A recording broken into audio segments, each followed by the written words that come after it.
বিশ্বনবী সাল্লাল্লাহু আলাইহি ওয়াসাল্লাম বলেন, ইযা জাআ রমাদান ফুতিহাত আবওয়াবাল জান্নাহ, যখন তোমাদের সামনে রমজান মাস আগমন করে জান্নাতের দরজাগুলো খুলে দেওয়া হয়। সুবহানাল্লাহ।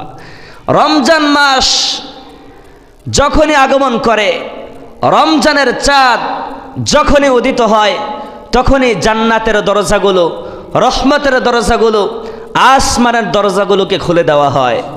অর্থাৎ ওই সময় রমজান মাসে আল্লাহ তাআলা সর্বদাই পৃথিবীবাসীর উপর রহমত নাজিল করতে থাকেন।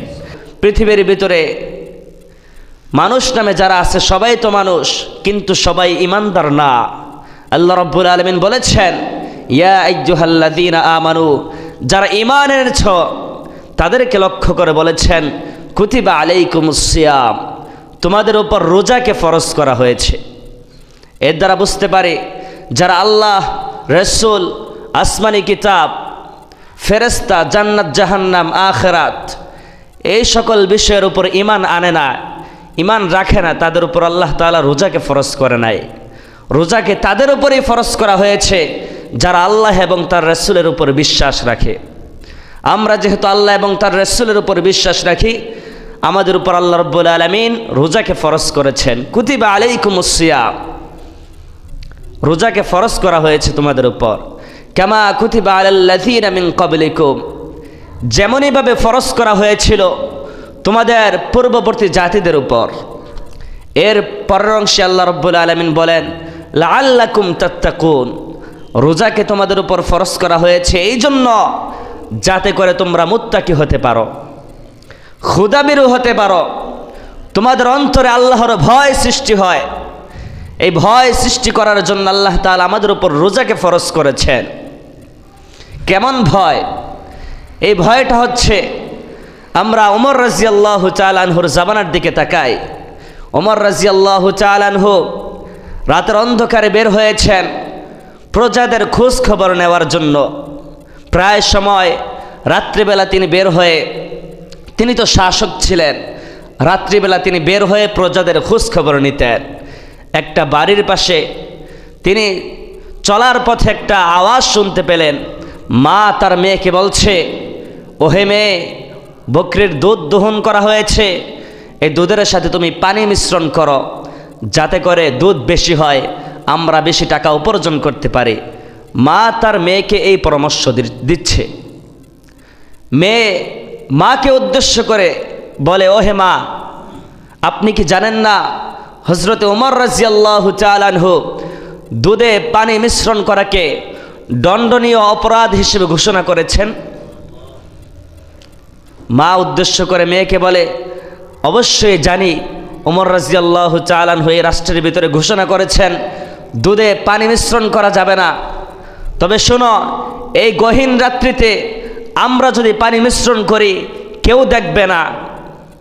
মা তার মেয়েকে বলছে, মেয়ে উত্তর দেয়, ওহে মা, ওমর হয়তো দেখবে না, ওমরের কোনো প্রজা দেখবে না, রাষ্ট্রীয় কোনো কর্মকর্তা দেখবে না, তবে আমার এবং আপনার মালিক মহান রব্বুল আলামিন এই অপরাধ যে আমরা করবো এটা অবশ্যই দেখবে। সুবহানাল্লাহ। এটার নামই হচ্ছে তাকওয়া। আমি আপনি সবসময় মানুষের চোখের সামনে থাকি না, মানুষের আড়ালেও চলে যায় অনেক সময়। সেই সময় অসংখ্য গুনাহের কাজ আমার দ্বারা আপনার দ্বারা হয়ে যায়। তবে যদি আপনি রোজা রাখেন, একটা মাস যদি রোজা রাখেন, আপনার অন্তরে এই ভয় সৃষ্টি হয়ে যাবে যে আমি এই গুনাহের কাজ এখন করব, আমার সামনে কেউ নাই, আমাকে কেউ দেখে না, তবে আমার মহান রব্বুল আলামিন আমাকে তো অবশ্যই দেখে। এই ভয়টা যখন চলে আসবে অন্তরের ভিতরে, তখনই মনে করতে পারবেন যে আপনি মুত্তাকি। তো আমাদের মুত্তাকি হওয়ার দরকার আছে কি নাই? অবশ্যই মুত্তাকি হওয়ার দরকার আছে। আর সেই জন্য আল্লাহ রাব্বুল আলামিন বলেছেন তোমাদের উপর রোজাকে ফরজ করা হয়েছে। এই জন্য আমরা অবশ্যই ইনশাআল্লাহ এই আগত রমজানে 30টা রোজা রাখবো ইনশাআল্লাহ। তো এই হচ্ছে আয়াতের ব্যাখ্যা। তো হাদিসের দিকে যদি তাকাই, রমজান মাস আসলে আল্লাহ রাব্বুল আলামিন আমাদের জন্য কি কি করেন, আমাদের কি সুযোগ সুবিধা করে দিয়েছেন রমজানের। এবং আমাদের জন্য কি সুসংবাদ বিশ্বনবী সাল্লাল্লাহু আলাইহি ওয়াসাল্লাম দিয়েছেন, সেইগুলো আমাদের অবশ্যই জানা দরকার। বিশ্বনবী সাল্লাল্লাহু আলাইহি ওয়াসাল্লাম বলেন, ইযা জাআ রমাদান ফুতিহাত আবওয়াবাল জান্নাহ, যখন তোমাদের সামনে রমজান মাস আগমন করে জান্নাতের দরজাগুলো খুলে দেওয়া হয়। সুবহানাল্লাহ। রমজান মাস যখনই আগমন করে, রমজানের চাঁদ যখনই উদিত হয়, তখনই জান্নাতের দরজাগুলো, রহমতের দরজাগুলো, আসমানের দরজাগুলোকে খুলে দেওয়া হয়। অর্থাৎ ওই সময় রমজান মাসে আল্লাহ তাআলা সর্বদাই পৃথিবীবাসীর উপর রহমত নাজিল করতে থাকেন। এই জন্য হাদিসের ভিতরে এসেছে, রমজান মাসে কবরবাসীদের কবরের আযাবকে বন্ধ করে দেওয়া হয়। সুবহানাল্লাহ। রমজান মাসে কোনো ব্যক্তি যদি মারা যায়, কোনো গুনাহগার মারা গেলেও তার কবরের আযাব হয় না। রমজানের পরবর্তী সময়ে তার গুনাহ যদি আল্লাহ চায় তার গুনাহ অনুযায়ী শাস্তি হয়, তবে রমজান মাসে তার শাস্তি বন্ধ থাকে। রমজান মাস যখন চলে যায়, কবরবাসীরা তখন চিৎকার করে করে কাঁদতে থাকে, কারণ একটা মাস শাস্তি বন্ধ ছিল, আবার শাস্তি শুরু হয়ে যাবে। তো কবরবাসীদের জন্য আল্লাহ তাআলা এই সুযোগ দিয়েছেন, এই রহমত দিয়েছেন। আমরা তো পৃথিবীর ভিতরে আছি, আমাদের জন্য আল্লাহ তাআলা কতই না রহমত অবতীর্ণ করেন রমজানে। এরপরে বিশ্বনবী সাল্লাল্লাহু আলাইহি ওয়াসাল্লাম বলেন, অগুল্লিকত আবওয়াবাল জাহান্নাম, রমজান মাস যখন আসে তখন জাহান্নামের দরজাগুলোকে বন্ধ করে দেওয়া হয়। সুবহানাল্লাহ। জাহান্নামের দরজা বন্ধ থাকে, জান্নাতের দরজা খোলা থাকে। এর পরের অংশে রাসূল সাল্লাল্লাহু আলাইহি ওয়াসাল্লাম বলেন, ওয়াসালসালাতিশ শায়াতিন, শয়তানকে জিনজিরে আবদ্ধ করা হয়, শিকলে আবদ্ধ করা হয়। অর্থাৎ আমাদেরকে শয়তান ধোঁকা দেয়, প্রত্যেকটা ভালো কাজে শয়তান আমাদেরকে ধোঁকা দেয়। তো রমজান মাসে শয়তান কোনো রোজাদার ব্যক্তিকে সরাসরি ধোঁকা দিতে পারে না। জিনজির আবদ্ধ করার অর্থই হচ্ছে এটা, শয়তান আপনাকে সরাসরি ধোঁকা দিতে পারে না। কিন্তু এর পরেও দেখা যায় রোজাদার ব্যক্তি অনেক গুনাহের কাজ করে ফেলে, অনেক অন্যায় কাজে আমরা জড়িয়ে পড়ি। এটা হয় এই কারণে যে দীর্ঘ 11 মাস আমরা শয়তানের ওয়াসওয়াসা অনুযায়ী কাজ করেছি। সেই ওয়াসওয়াসা অনুযায়ী কাজ করার কারণে আমাদের যে নফস আছে, এই নফস একটা অভ্যাস হয়ে যায় নফসের ভিতরে গুনাহের কাজ করতে করতে। সেই অভ্যাস অনুযায়ী আমরা গুনাহের কাজ করে ফেলি। তবে শয়তানের পক্ষ থেকে কোনো ওয়াসওয়াসা রোজাদার ব্যক্তির জন্য আসে না। এটাই হচ্ছে এই হাদিস। তো আরও একটি হাদিস, বিশ্বনবী সাল্লাল্লাহু আলাইহি ওয়াসাল্লাম বলেন যে মান সামা রমাদানা ঈমানান ওয়া ইহতিসাবান, যদি কোনো ব্যক্তি রমজান মাসে ভালোভাবে ঈমানের সাথে রোজা রাখে, তার জন্য বিশ্বনবী সাল্লাল্লাহু আলাইহি ওয়াসাল্লাম ঘোষণা করেন, গুফির লাহু মা তাকদ্দামা মিন যামবি, আল্লাহ তাআলা তার পূর্বের সকল গুনাহকে ক্ষমা করে দিবেন। সুবহানাল্লাহ। আমরা সবাই চাই আল্লাহ তাআলা আমাদের গুনাহগুলোকে ক্ষমা করে দেখ। তবে বিশ্বনবী সাল্লাল্লাহু আলাইহি ওয়াসাল্লাম ঘোষণা দিয়েছেন, রমজান মাসে কেউ যদি পরিপূর্ণভাবে ঈমানের সাথে আল্লাহর ভয়ের সাথে রোজা রাখতে পারে, গুফির লাহু মা তাকদ্দামা মিন যামবি, আল্লাহ তাআলা তার গুনাহকে ক্ষমা করে দিবেন। তো রমজান মাসে রোজা রাখার প্রয়োজন আছে কি নাই? অবশ্যই আছে। এই হাদিসের পরের অংশে আল্লাহ তাআলা বলেন, যে ব্যক্তি রমজান মাসে রাত্রিবেলা দাঁড়িয়ে দাঁড়িয়ে নামাজ আদায় করবে, গুফির লাহু মা তাকদ্দামা মিন যামবি, ওই ব্যক্তিরও সকল গুনাহকে ক্ষমা করে দিবেন। সুবহানাল্লাহ। বিশ্বনবী সাল্লাল্লাহু আলাইহি ওয়াসাল্লাম এই হাদিসটা বলেছেন তারাবির নামাজের ক্ষেত্রে।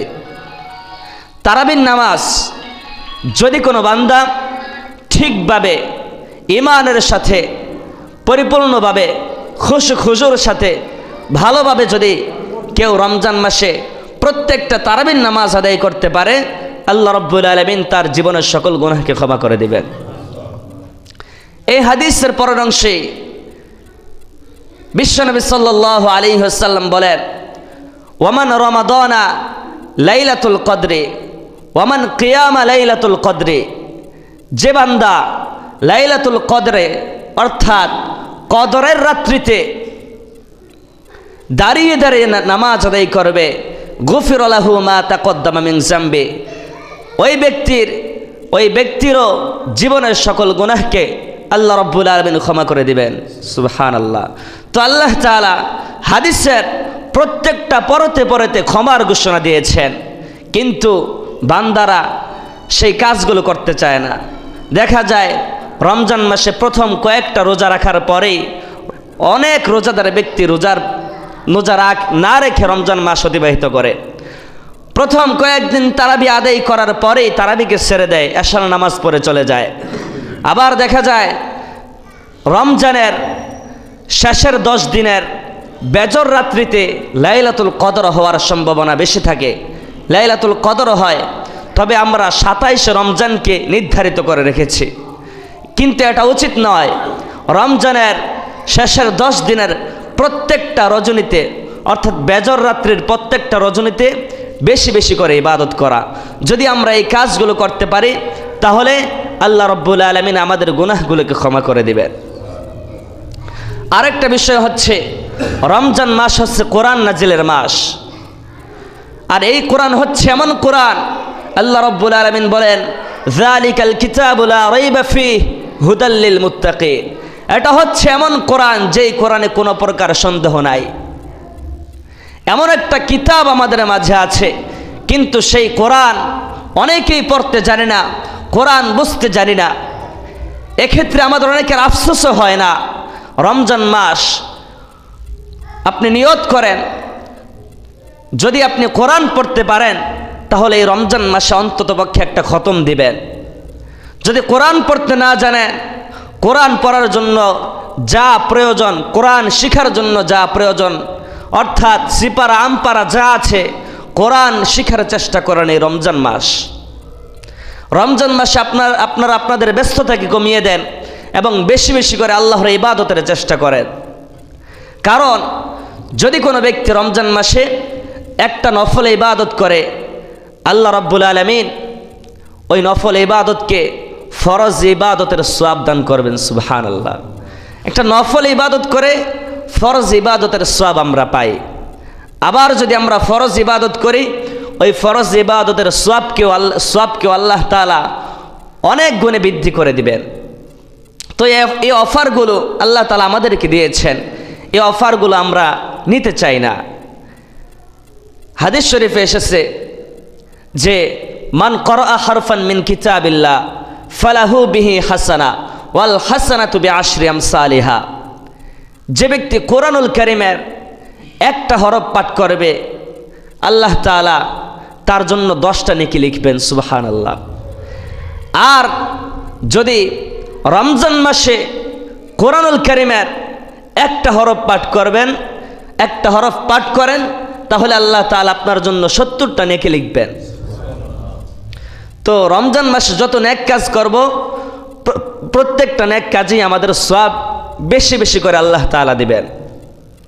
আর হাদিস শরীফে আসছে, বিশ্বনবী সাল্লাল্লাহু আলাইহি ওয়াসাল্লাম মেম্বারের উপর বসে সাহাবায়ে কেরামকে নিয়ে আলোচনা করছেন, সাহাবায়ে কেরামকে আলোচনা শোনাচ্ছেন। এমনই সময় বিশ্বনবী সাল্লাল্লাহু আলাইহি ওয়াসাল্লাম সাহাবায়ে কেরামের নিকট কথা বলার মাঝেই বলে উঠলেন, আমিন। সাহাবায়ে কেরাম প্রশ্ন করল, ইয়া রাসূলুল্লাহ, আপনি আমাদের মাঝে আলোচনা করছেন, কথা বলছেন, হঠাৎ করে আপনি কেন আমিন শব্দ উচ্চারণ করলেন?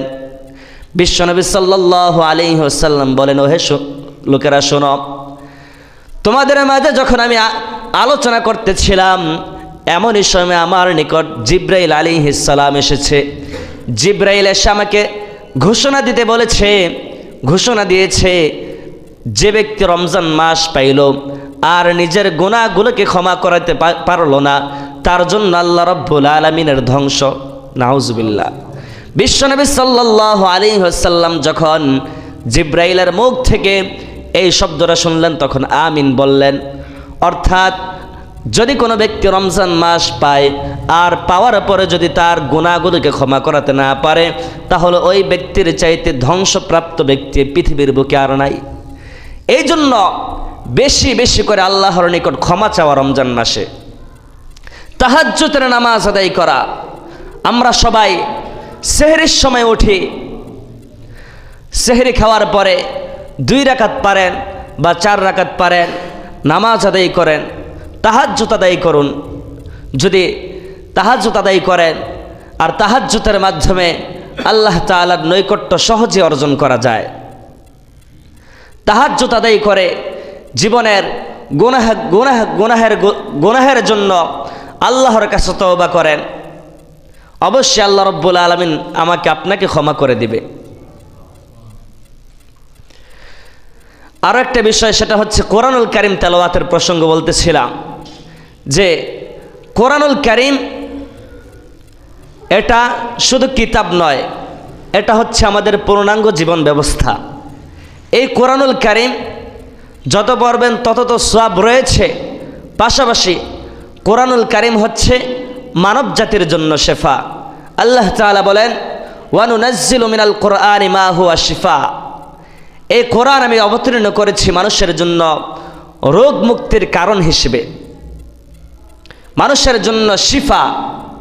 তাফসীরের ভিতরে এসেছে আল্লাহ তাআলা এখানে যে মুক্তি, শিফা এই শব্দ উল্লেখ করেছেন, এটা 2 ধরনের হতে পারে।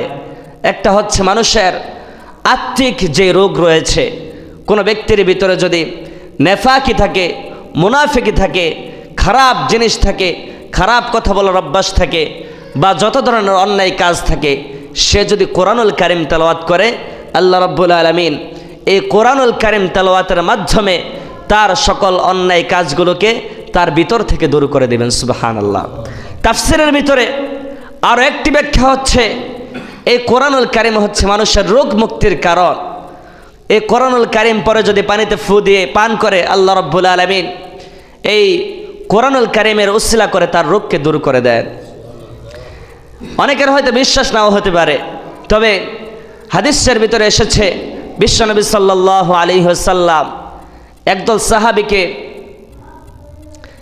সাহাবীকে সফরে পাঠালেন। এমনই সময় দীর্ঘ সফরের পর সাহাবায়ে কেরামের বড় তৃষ্ণা লেগে যায়, ক্ষুধা লাগে।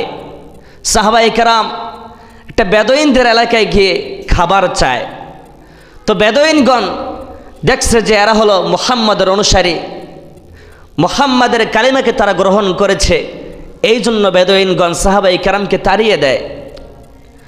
তো এমনই সময় ওই বেদুইনদের এলাকার যে সর্দার ছিল, সর্দারকে একটা সাপে কামড় দেয়, বিষাক্ত সাপে কামড় দেওয়ার কারণে সেই বেদুইনদের সর্দার মুমূর্ষ অবস্থায় পড়ে যায়।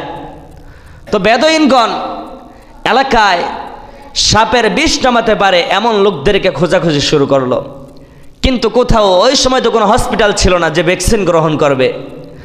আমাদের সমাজে এমন কিছু মানুষ রয়েছে যারা সাপের বিষ নামাতে পারে। তো বেদুইনগণ কোথাও খুঁজে পাইল না যে সাপের বিষ নামাতে পারে এমন কোনো ব্যক্তিকে। শেষ পর্যায়ে তারা গেল সাহাবায়ে কেরামের কাছে।